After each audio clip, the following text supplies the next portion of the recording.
And you're about to see it in action. Training in the Valley, testing limits in a brand new way. ABC 15's Cameron Pollum taking action on this story because the goal is to save you when you need a rescue. A warning, though, this involves acting in some very lifelike scenes.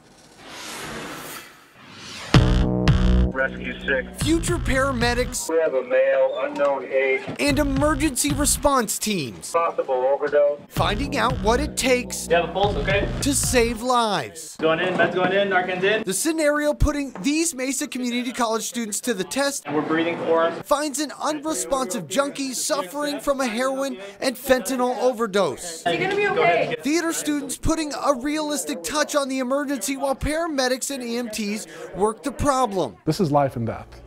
So our providers have to be trained to be the very best that they can be. Sean Newton is heading up the training program where students are meticulously critiqued throughout the staged scenes. We like to produce scenes that are so realistic. He's still unresponsive. It exhibits a stress response in our students. And it works. Literally, it's like, my hands are shaking right now. It's really not an actual call, but it makes it feel like that it is. And that's the point. Preparation for the real world. 2, 3. Paramedics eventually handing the patient off to student nurses and a resident doctor. Sean, you're in the emergency department. Who bring this young man, can you open your eyes, back to life. You're okay. It really isn't about getting an A, but it is about knowing how to care for this person who will be a real patient. In Mesa, I'm Cameron Pollum. You may have taken too much drugs today. ABC 15 Arizona. You know, if you're ever faced with a real emergency, officials say the best thing you can do is no CPR because it's the critical seconds after that emergency happens that can save a life, and having that training